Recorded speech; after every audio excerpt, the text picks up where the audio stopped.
Video में आगे बढ़ने से पहले हम लोग गुली बाबा बुक्स के बारे में बात करेंगे। दिसंबर 2024 से टर्म एग्जाम की प्रिपरेशन कम टाइम पे और अच्छे से करने के लिए और अच्छे मार्क्स लाने के लिए आप लोग गुली बाबा का गाइड बुक परचेज कर सकते हो। एग्जाम के टाइम पे यहाँ पे एक स्पेशल ऑफर दिया जा रहा है जिसमें इग्नू की कोई भी गाइड बुक परचेज करने पे आपको फ्लैट 50% का डिस्काउंट दिया जा रहा है। साथ ही साथ डिस्क्रिप्शन में दिया हुआ लिंक से अगर आप ऑर्डर करते हो तो आपको 10% का एडिशनल डिस्काउंट दिया जा रहा है। हर एक प्रोग्राम के बुक्स अवेलेबल हैं, चाहे वो बैचलर डिग्री हो, मास्टर डिग्री हो, सर्टिफिकेट हो या डिप्लोमा हो, एमबीए हो या बीसीए एमसीए प्रोग्राम हो, हर एक बुक को आप लोग परचेज कर सकते हो। 100% सेटिस्फैक्शन और मनी बैक का भी गारंटी दिया गया है, तो आप लोग इन सभी ऑफर का जरूर फायदा उठा सकते हैं। परचेज करने का लिंक डिस्क्रिप्शन में दिया हुआ है।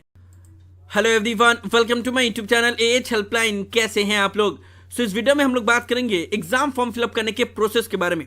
ऑलरेडी आप लोगों को पता होगा कि इग्नू ने दिसंबर 2024 से टर्म एग्जाम के लिए एग्जाम फॉर्म फिलअप करने का प्रोसेस स्टार्ट कर दिया है एंड बहुत सारे इस बार न्यू गाइडलाइंस ऐड किए गए हैं एंड इंस्ट्रक्शन भी ऐड किए गए हैं, जिसके बारे में मैंने इस वीडियो में डिटेल में बताया हुआ है। पहले आप लोग ये वीडियो देख लेना, डिस्क्रिप्शन में और ऊपर कार्ड में वीडियो का लिंक दिया हुआ है। नाउ इस वीडियो में हम लोग बात करेंगे कि एग्जाम फॉर्म फिलअप आपको करना कैसे है एंड कौन कौन सी बातों का ध्यान रखना होता है, क्योंकि आपका एक गलती आपका एग्जाम फॉर्म रिजेक्ट करवा सकता है एंड आपका 6 मंथ का मेहनत बर्बाद हो जाएगा। इसलिए आप लोग कौन कौन सी बातों का ध्यान रखना है, इस चीज को आप लोग ध्यान से देख लीजिएगा। वीडियो पसंद है तो वीडियो को लाइक करना बिल्कुल मत भूलिएगा, और अगर आप एएच हेल्पलाइन चैनल पे फर्स्ट टाइम आए, इग्नू के स्टूडेंट हो, तो हर एक ट्रस्टेड इन्फॉर्मेशन पाने के लिए चैनल को अभी सब्सक्राइब कर लीजिएगा। ओके, नाउ सबसे पहले तो ये जान लो कि लास्ट डेट है 15 अक्टूबर तक विदाउट एनी लेट फाइन। ना एग्जाम फॉर्म फिलअप स्टार्ट करने से पहले 3-4 चीजें आपके पास ऑलरेडी होनी चाहिए एंड पहले ही आप लोग वो चीज देख लेना, उसके बाद से फिर एग्जाम फॉर्म फिलअप करने के प्रोसेस में आगे बढ़ना।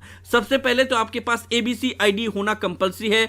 विदाउट एबीसी आईडी के आप एग्जाम फॉर्म फिलअप नहीं कर पाओगे, इसीलिए एग्जाम फॉर्म फिलअप स्टार्ट करने से पहले तो आप अपना एबीसी आईडी बना लेना। एबीसी आईडी बनाना कैसे है उसके ऊपर मैंने डिटेल में वीडियो बनाया हुआ है, आप लोग ये वीडियो देख लोगे समझ में आ जाएगा। तो पहले तो आपको एबीसी आईडी अपना बना लेना है, उसके बाद से आप कहां पे एग्जाम देने वाले हो वो पहले से ही डिसाइड कर लेना, एग्जाम सेंटर पहले से ही सिलेक्ट कर लेना। देखो इग्नू का एग्जाम फॉर्म फिलअप तो अभी सितंबर मंथ में स्टार्ट हुआ है, लेकिन एग्जाम होगा दिसंबर में। तो दिसंबर में 2 दिसंबर से 9 जनवरी के बीच में एग्जाम कंडक्ट करवाए जाएंगे।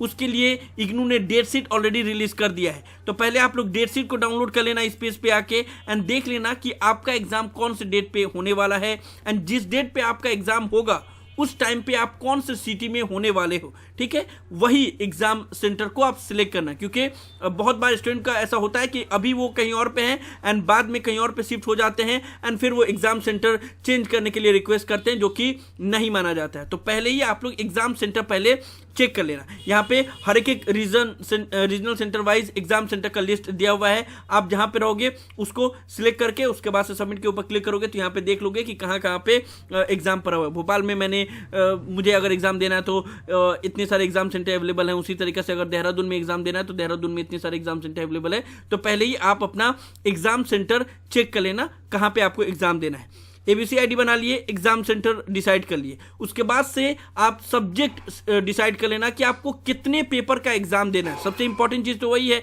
कि आपको कितने पेपर का एग्जाम देना है। कितने पेपर का एग्जाम देना है वो कैसे पता चलेगा? तो आप लोग को सबसे पहले तो इस पोर्टल पे आना पड़ेगा। यहाँ पे आपको अपना एनरोलमेंट नंबर डालना होगा, प्रोग्राम कोड डालना होगा, कैप्चा डालना होगा। सबमिट करोगे तो यहाँ पे आपका सारा डिटेल आ जाएगा कि आपके फर्स्ट ईयर में कितने पेपर है, सेकेंड ईयर में कितने पेपर है। तो मान लो अगर आप इग्नू में पहली बार एग्जाम देने जा रहे हो तो पहले ईयर का जितना पेपर है उसमें से जितने पेपर का एग्जाम देना है आपको वो दोगे।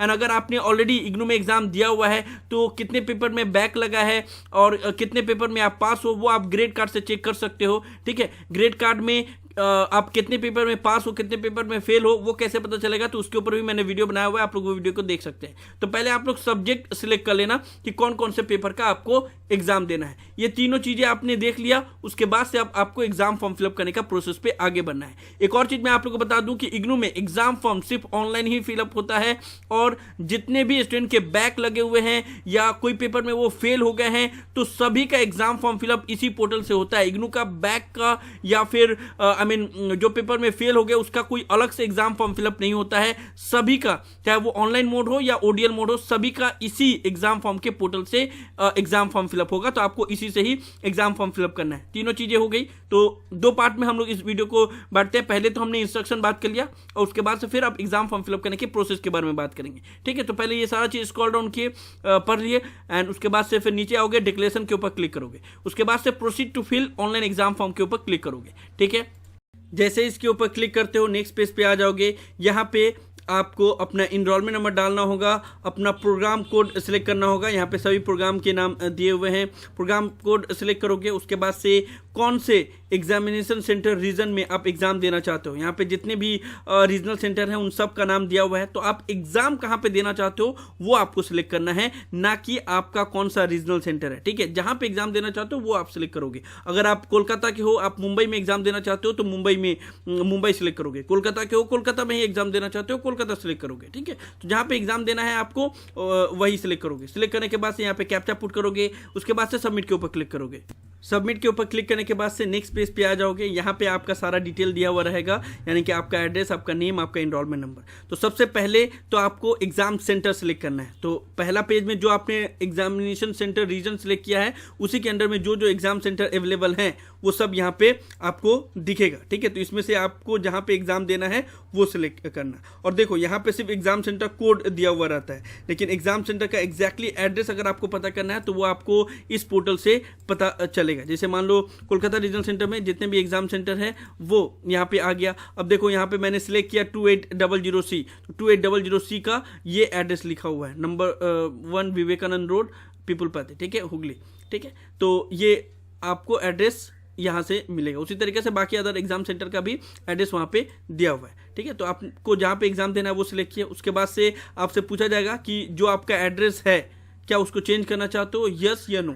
अगर चेंज करना चाहते हो तो कर सकते हो, अगर नहीं करना चाहते हो तो नो के ऊपर क्लिक कर दोगे। उसके बाद से आपको अपना डेट ऑफ बर्थ सिलेक्ट करना होगा, एंड उसके बाद से आपको अपना जेंडर सेलेक्ट करना होगा। उसके बाद से अपना ईमेल आईडी, जो ईमेल आपका इग्नू में रजिस्टर है वही दोगे तो ज़्यादा बेहतर होगा। उसके बाद से आपको अपना मोबाइल नंबर यहाँ पे देना पड़ेगा, एंड उसके बाद से आपसे पूछा जाएगा कि क्या आप PWD कैंडिडेट हो या नहीं हो। PWD मतलब पर्सन विथ डिसेबिलिटी। सो अगर आप PWD कैंडिडेट हो तो यस के ऊपर सिलेक्ट करोगे, अगर नहीं हो तो नो के ऊपर सिलेक्ट करोगे।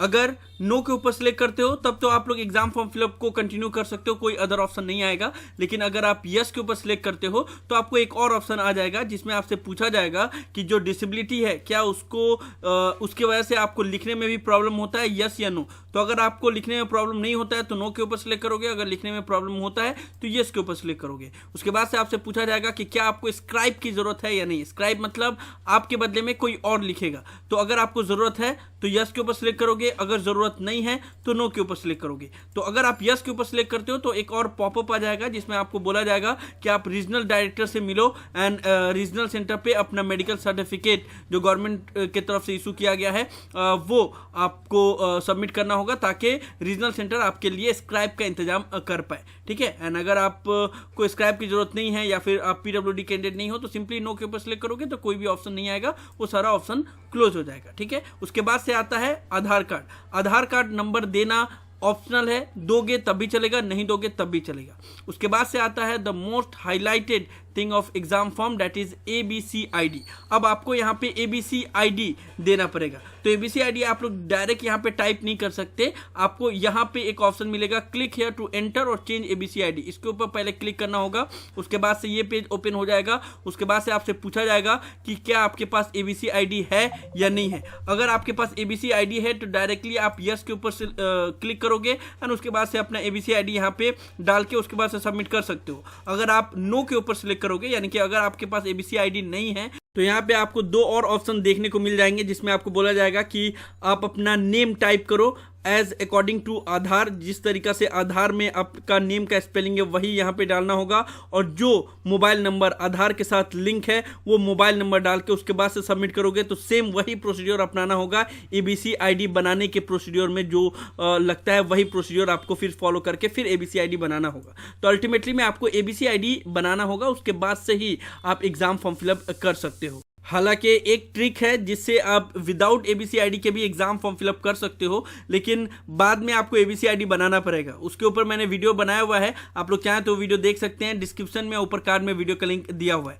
लेकिन आपको याद रखना कि उस ट्रिक में भी अभी के लिए आप एग्जाम फॉर्म फिलअप कर पाओगे, लेकिन बाद में आपको एबीसी आईडी बनाना ही होगा। ठीक है, तो उतना झमेला करने की क्या जरूरत है, पहले ही आप लोग एबीसी आईडी बना लो एंड उसके बाद से फिर डायरेक्टली एग्जाम फॉर्म फिलअप करने के टाइम पे एबीसी आईडी डाल देना, तो उतना इशू नहीं होगा। ठीक है ना, तो इस तरीके से आप एबीसी आईडी डाल दिए, उसके बाद से सबमिट के ऊपर क्लिक करोगे, सबमिट हो जाएगा। उसके बाद से आप स्क्रॉल डाउन करोगे, उसके बाद से आएगा the most important part of exam form fill up, that is subject select करना, यानी कि कितने पेपर का आपको एग्जाम देना है। तो यहां से आपको वो सभी पेपर सिलेक्ट करने हैं जिसका आपको एग्जाम देना है। अगर कोई पेपर में बैक लगा है या कोई पेपर पहले का बाकी रह गया है, छूट गया है, वो भी सब यहीं पे ही आप सिलेक्ट करोगे। तो यहाँ पे ड्रॉप डाउन लिस्ट में से जो पेपर का आपको एग्जाम देना है उसको 1 by 1 आपको सिलेक्ट करना है। यहाँ पे टोटल 16 पेपर का ऑप्शन दिया गया, 16 पेपर का एग्जाम फॉर्म फिलअप आप एक बार में कर सकते हो।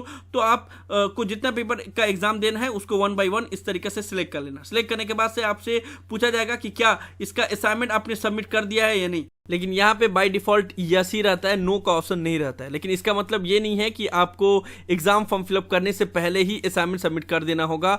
आप एग्जाम फॉर्म फिलअप पहले कर दो, असाइनमेंट बाद में सबमिट कर सकते हो, कोई भी इशू नहीं है। जो भी स्टूडेंट अपना असाइनमेंट खुद से बना ले रहे हैं दैट इज गुड, लेकिन जो भी स्टूडेंट को असाइनमेंट बनाने में इशू है या उनके पास टाइम नहीं है, तो आप लोग सिंपली AH हेल्पलाइन टीम के व्हाट्सएप नंबर 8100323239 पे कॉन्टैक्ट करके अपने लिए या तो सॉल्व असाइनमेंट का PDF परचेज कर सकते हैं, खुद से बना सकते हैं, या फिर हम लोग आपको रेडीमेड असाइनमेंट बना के आपके घर पे बाय पोस्ट भेज सकते हैं। तो इसलिए आप लोग चाहें तो AH हेल्पलाइन टीम के व्हाट्सएप नंबर पे कांटेक्ट करके अपने लिए सॉल्व असाइनमेंट या हैंड रिटन असाइनमेंट के लिए ऑर्डर प्लेस कर सकते हैं। ओके, नाउ अब आप लोग को सबमिट के ऊपर क्लिक करना होगा, लेकिन सबमिट के ऊपर क्लिक करने से पहले एक बार ड्रॉप डाउन लिस्ट में जो सब्जेक्ट आपने सिलेक्ट किया है उसको आप लोग चेक कर लेना। ठीक है, सब कुछ सिलेक्ट कर लिया, उसके बाद से सबमिट के ऊपर क्लिक करोगे, नेक्स्ट पेज पे आ जाओगे। नाउ नेक्स्ट पेज पे एक आखिरी बार आप लोग को फिर से सारा जो डिटेल आपने फिलअप किया हुआ है उन सब का एक समरी यहाँ पे आपको दिखाया जाता है, यानी कि आपका एनरोलमेंट नंबर, उसके बाद से आपने जो एग्जाम सेंटर कोड सिलेक्ट किया है वो, आपका मोबाइल नंबर, आपका ईमेल एड्रेस, आपका ABC ID and most important कौन कौन सा पेपर का आप एग्जाम देना चाहते हो उसका कोड। तो आप लोग इसको ध्यानपूर्वक एक बार रीचेक कर लेना। सबसे इंपॉर्टेंट चीज ये चेक करना कि आप जो पेपर का एग्जाम देना चाहते हो उसका कोड आपने सिलेक्ट किया है या नहीं किया है, क्योंकि यहाँ पे गलती करोगे तो फिर काफी मुश्किल हो जाएगा। और यहीं पे स्टूडेंट सबसे ज्यादा गलती करते हैं क्योंकि उनको ड्रॉप डाउन लिस्ट में सिलेक्ट करना होता है। ठीक है, तो आप कौन कौन सा पेपर का एग्जाम देना चाहते हो वो देख लेना एंड बाकी अदर डिटेल भी देख लेना।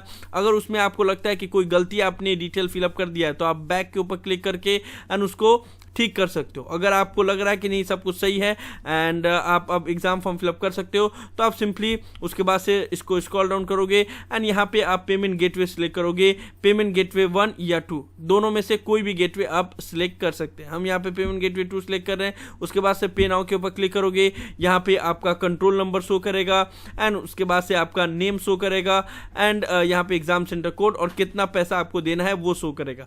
पर पेपर 200 रुपये लगता है, तो उस हिसाब से जितना पेपर दोगे आप 200 रुपये करके आपको लगेगा। उसके बाद से यहाँ पे पे नाउ के ऊपर क्लिक करोगे, नेक्स्ट पेज पे आ जाओगे एंड यहाँ पे आपके पास ऑप्शन रहेगा कि आप यूपीआई से पेमेंट कर सकते हो या फिर कार्ड से पेमेंट कर सकते हो या फिर नेट बैंकिंग या फिर वॉलेट से भी आप लोग पेमेंट कर सकते हो। जो भी माध्यम से आप चाहें तो वहां से पेमेंट कर सकते हो। वॉलेट का भी ऑप्शन दिया गया है, साथ ही साथ जितने भी कार्ड हैं उन सभी कार्ड का ऑप्शन दिया गया है, यानी कि डेबिट कार्ड या फिर क्रेडिट कार्ड, उससे भी आप लोग फिलअप पे कर सकते हो या फिर क्यूआर कोड को स्कैन करके यहाँ पे शो क्यूआर के ऊपर क्लिक करोगे तो यहाँ पे क्यूआर कोड आपको दिखेगा, इसको स्कैन करोगे एंड यहाँ से भी पेमेंट कर सकते हो। जैसे पेमेंट हो जाएगा, आपका पेमेंट कंफर्म हो जाएगा, उसके बाद से आपका कंट्रोल नंबर जनरेट हो जाएगा। एक बार आपका फी पेमेंट हो गया, कंट्रोल नंबर जनरेट हो गया, तो आप अपना एक्नॉलेजमेंट स्लिप को कुछ इस प्रकार से डाउनलोड करके अपने पास सेव करके रख सकते हैं फ्यूचर रेफरेंस के लिए। अगर आपका हॉल टिकट जनरेट नहीं होता है तो ये एक्नॉलेजमेंट स्लिप इस बात का प्रूफ होता है कि आपने ऑनलाइन अपना एग्जाम फॉर्म फिलअप कर दिया है एंड कौन कौन से पेपर के लिए एग्जाम फॉर्म फिलअप किया हुआ है वो भी जो एक्नॉलेजमेंट स्लिप है उसमें मेंशन रहता है। कौन सा आपने एग्जाम सेंटर कोड सेलेक्ट किया है वो भी इसमें मेंशन होता है। वैसे आप लोग चाहें तो एग्जाम फॉर्म के पोर्टल से भी इस एक्नॉलेजमेंट स्लिप को डाउनलोड कर सकते हैं। सिंपली आप लोग को एग्जाम फॉर्म के पोर्टल पे आना होगा, स्क्रॉल डाउन करोगे तो यहाँ पे नीचे में एक सर्च ऑप्शन दिया हुआ है, इसके ऊपर क्लिक करोगे, इस पेज पे आ जाओगे। यहाँ पे बस आप अपना इनरोलमेंट नंबर पुट करना, यहाँ पे अपना डेट ऑफ बर्थ सिलेक्ट करना। सिलेक्ट करने के बाद से सबमिट करोगे तो यहाँ पे आपको एक कंट्रोल नंबर दिखेगा, उस कंट्रोल नंबर के ऊपर क्लिक करोगे तब भी आप लोग ये एक्नॉलेजमेंट स्लिप को डाउनलोड कर सकते हैं। लेकिन एक चीज़ को याद रखना कि इस पोर्टल पे डेटा अपडेट होने में टाइम लगता है, इंस्टेंटली भी कभी कभी अपडेट हो जाता है, लेकिन अगर इंस्टेंटली अपडेट नहीं हो तो आपको 72 आवर तक का वेट करना पड़ेगा। उसके बाद से आप लोग इस पोर्टल से अपना एक्नॉलेजमेंट को डाउनलोड कर सकते हैं। तो ये सब था इस वीडियो में दिसंबर 2024 टर्म एग्जाम के लिए एग्जाम फॉर्म फिलअप कैसे करना है, एग्जाम फॉर्म फिलअप करने के टाइम पे कौन कौन सी बातों का ध्यान रखना है, उन सब के बारे में हम लोग इस वीडियो में डिटेल में बात कर रहे थे, ताकि आप लोग एग्जाम फॉर्म फिलअप करने के दौरान कोई भी तरह का गलती ना करो। सो ये सब था वीडियो में, मुझे उम्मीद है कि आप लोग को वीडियो पसंद आया होगा। इस वीडियो को लाइक जरूर कर दे, सभी फ्रेंड के साथ शेयर करें ताकि उनको भी एग्जाम फॉर्म फिलअप करने को लेकर ये सभी इन्फॉर्मेशन डिटेल में पता चल पाए। किसी भी तरह के डाउट के लिए आप लोग नीचे कमेंट बॉक्स में लिख सकते हैं या मुझे डायरेक्टली कॉल करके भी अपना डाउट क्लियर कर सकते हैं। और अगर आप एज हेल्पलाइन चैनल पे फर्स्ट टाइम आए तो मेक श्योर आप लोग पहली फुर्सत में चैनल को जरूर सब्सक्राइब कर ले। So thank you so much for watching this video. Have a awesome day. Thank you so much.